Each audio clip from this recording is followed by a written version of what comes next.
Hi guys, welcome to జర్ఫిన్ channel. ఎలా ఉన్నారు?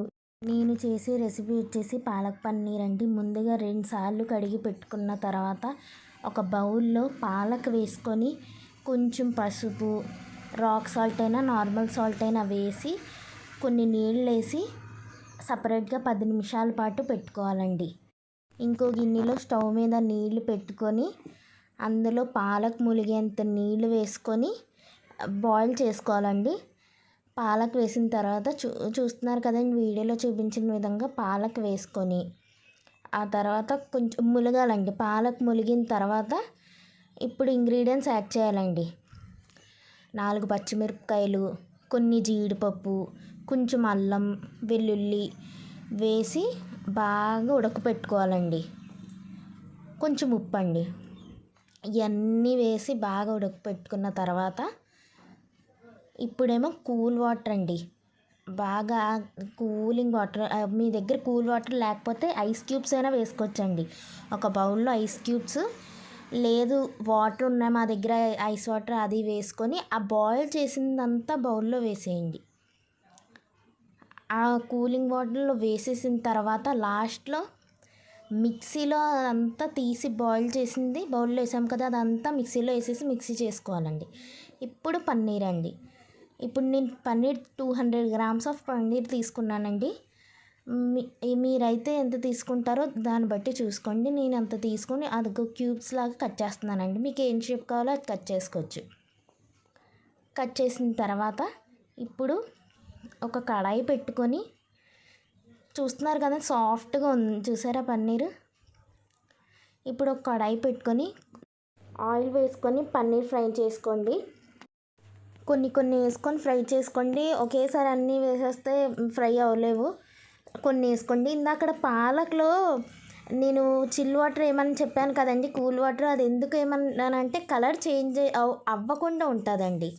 కలర్ చేంజ్ అవ్వకుండా ఉండడానికి కోసం మీకు కూలింగ్ వాటర్లో అది బాయిల్ చేసిన పాలకు వేయమన్నాను. ఫ్రై చేసిన తర్వాత పన్నీర్ ముక్కలు ఒక ప్లేట్లో తీసుకోండి. ఇప్పుడు అదే కడాయిలో ఆయిల్ ఉంది కాబట్టి ఇప్పుడు ఇంగ్రీడియంట్స్ యాడ్ చేసుకోవాలండి. ఫస్ట్ కొంచెం జీలకర్ర, 2 ఎండుమిర్చి, కొంచెం ఉల్లిపాయ కట్ చేసి సన్నగా తరిగిన ఉల్లిపాయ కట్ చేసి పెట్టాను కదండి, అది వేసుకోవాలండి. దాని తర్వాత కొంచెం ఫ్రై చేసుకున్న తర్వాత ఈ 3 కలిపి దీంట్లో ఇప్పుడు కొంచెం ధనియాల పౌడర్, కొంచెం జీలకర్ర పౌడర్, కొంచెం గరం మసాలా, కొంచెం మెంతుల పౌడర్, ఇవన్నీ వేసి బాగా కలుపుకోవాలండి. బాగా ఫ్రై చేయాలి.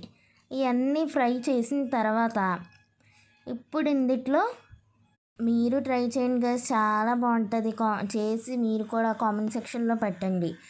ఇప్పుడు ఇందులో కొంచెం మిర్చి పౌడర్ వేసుకోండి, 2 స్పూన్లు వేసుకోండి. ఆ తర్వాత కొంచెం ఉప్పు, మీకు ఇంకా కావాలంటే టేస్ట్ చేసి కొంచెం వేసుకోండి. ఇదంతా బాగా మిక్స్ చేసిన తర్వాత ఇందులో పాలక్ వేసుకోవాలండి. పేస్ట్ చేసి పెట్టుకున్నాం కదండి పాలక్, అది వేసేసుకొని ఫుల్గా బాగా మసాలా చేసి పెట్టుకున్నాం కదండి మనం కడాయిలో, అది బాగా మిక్స్ చేయాలండి. చేసిన తర్వాత పన్నీర్ ఉంది కదండి, పన్నీర్ ఫ్రై చేసి పెట్టుకున్నాం కదా, ఆ పన్నీర్ అందులో వేసి మళ్ళీ మిక్స్ చేయాలండి. చేసిన తర్వాత ఇంక అంతే. ఒక 5 మినిట్స్ స్టవ్ మీద పెట్టి ఇంకా 5 మినిట్స్ తర్వాత చూస్తే చాలా బాగుంటుంది గైస్. మీరు డెఫినెట్గా ట్రై చేయండి. చూసారా ఎంత బాగుందో. ఇప్పుడు డిష్ అవుట్ అండి, అయిపోయింది. ఇంకా మీరు డెఫినెట్గా ట్రై చేసి కామెంట్ సెక్షన్లో పెట్టండి గైస్, చాలా బాగుంటుంది. ఇది చపాతీలో, రైస్లో, రెండిట్లో కాంబినేషన్ బాగుంటుందండి. Thanks for watching. చలో బాయ్.